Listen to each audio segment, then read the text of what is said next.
and welcome back to our channel. My name is Trevor. And I'm Alicia. We are so happy you are here to learn English with us today. Today we have a very important topic. It's something many people think about when they move somewhere new. We are going to talk about making friends in a new country. That's such a great topic, Trevor. It can feel a little scary to meet new people, especially in a new language, but it's also a very exciting opportunity. Exactly. And our goal today is to give you the confidence and the words to do it. We'll share a story, teach you some key phrases, and practice together with real life dialogue. It's going to be relaxed and easy to follow. So let's get started. So, Trevor, to begin, do you have a personal story about making a new friend when you were traveling or living in a different place? I do. I remember when I first moved to a new city, I felt a bit lonely. I didn't know anyone.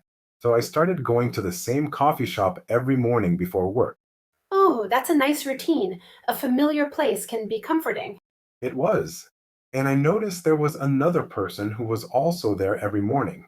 He would sit by the window and read a book. For about a week, we just smiled at each other. So you didn't talk at first. No, not for a while. I was a bit nervous. But one day, the coffee shop was very busy. The only empty chair was at his table. So I took a deep breath and walked over. Okay, so what did you say? This is the important part. I kept it very simple. I just said, "Excuse me, is this seat taken?" He looked up, smiled, and said, "No, please, go ahead." That's a perfect, simple question. So you sat down. Was it silent then? For a minute, yes.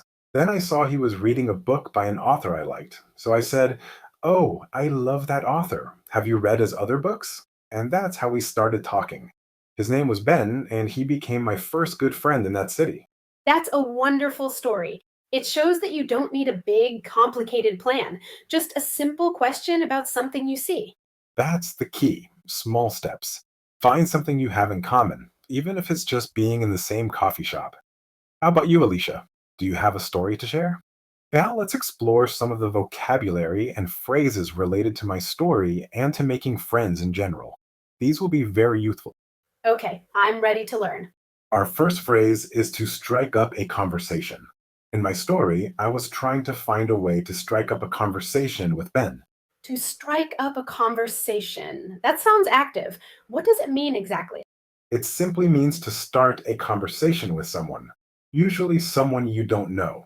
It's a very common and natural sounding phrase. For example, you could say, "She struck up a conversation with the person sitting next to her on the plane." I see. So it's about making that first move to talk, straight up a conversation. I like that. Next is the phrase I used: "Is the seat taken?" This is a polite and safe question to ask if you want to sit near someone. And taken just means occupied, or someone is already sitting there. Exactly. You're asking, is someone using this seat? It's a very useful phrase for cafes, libraries, trains, anywhere with public seating. Another important idea is making small talk. After I sat down, I made small talk about the book. Small talk. Is that like talking about simple things like the weather or the coffee? Perfect. Small talk is a light, casual conversation about general topics. It's not about deep personal feelings. It's how people connect in a low pressure way. So it helps people feel comfortable with each other before they talk about more important things. That's the idea. And our last phrase is to break the ice. Break the ice. That sounds like what you did when you finally spoke to Ben. It was a bit tense or quiet, and you broke that silence. You've got it, Alicia. To break the ice means to do or say something that makes people feel relaxed and comfortable when they first meet. Asking a simple question or giving a compliment are great ways to break the ice. Those are all so helpful. So we have strike up a conversation. Is this seat taken? Making small talk and break the ice. That's right. Now let's practice using them. Alicia and I are going to do a few short role plays. We want you to listen to how a natural, simple conversation can start. Okay, I'm ready. What's our first situation? Let's imagine we are two people waiting at a bus stop. I'll start.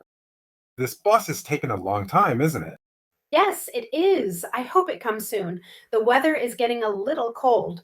"Me too." By the way, my name is Trevor. Nice to meet you, Trevor. I'm Alicia. See, it can be that easy.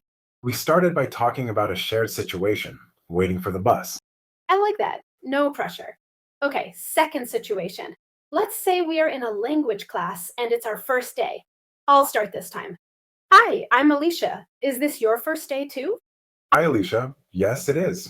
I'm Trevor. I'm a little nervous. Me too, but everyone seems friendly. I'm excited to start learning. That's another great example. Admitting you are nervous is a very human thing to do, and it can help you connect with someone who feels the same way. Okay, one more. Let's be at a park, and this time, let's say I have a dog with me. Perfect. I'll start. Excuse me, your dog is so cute. What kind is it? Oh, thank you. He's a golden retriever. His name is Sunny. He looks very friendly. I'm Trevor, by the way. Nice to meet you. I'm Alicia. Giving someone a compliment about their dog, their shirt, or anything is a wonderful and positive way to break the ice. People usually love to talk about their pets or their passions. It's a great entry point to a conversation. All right, now it is time for repetition. This is very important for building your speaking muscles. We are going to say some useful sentences. First, very slowly, then at a more natural speed. We invite you to repeat after us. Ready? Let's begin. Slowly. Excuse me, is this seat taken? Natural speed. Excuse me, is this seat taken? Slowly. I'm new to this city. Natural speed. I'm new to this city. Slowly.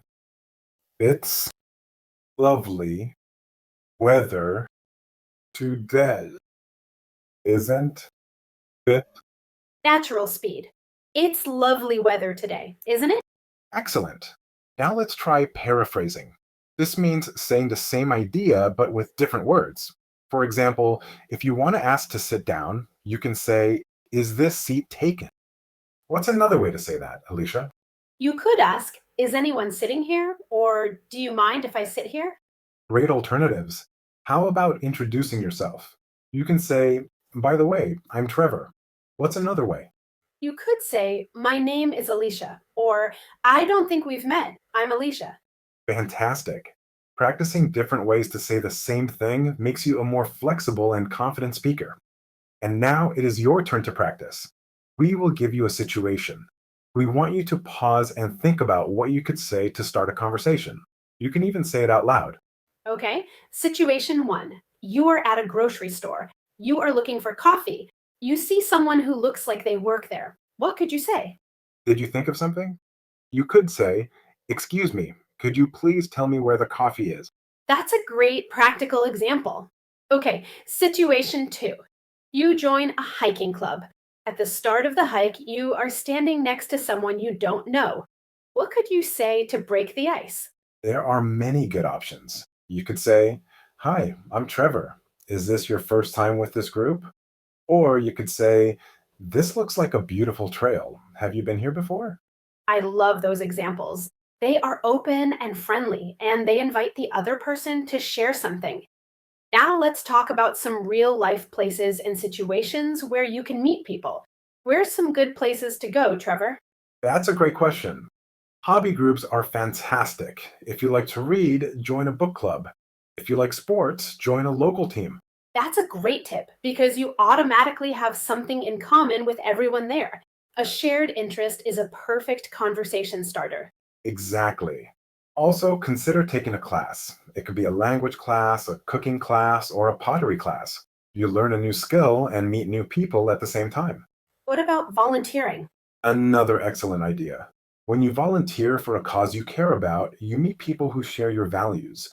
It's a very meaningful way to connect with your new community. We have covered a lot today. Let's do a quick summary. We learned that making friends starts with small steps. You don't need to be perfect. We practiced useful phrases like strike up a conversation and break the ice. And we saw how to start conversations with simple, low pressure questions and comments in everyday situations. The most important thing to remember is that most people are friendly. They might also be nervous or shy. A simple smile and a hello can make a big difference for you and for them. Be patient and kind with yourself. Every conversation is good practice. You're learning and growing, and that is a wonderful thing. Thank you so much for joining us today. Keep practicing your English and keep being brave. We believe in you. Until next time, goodbye for now.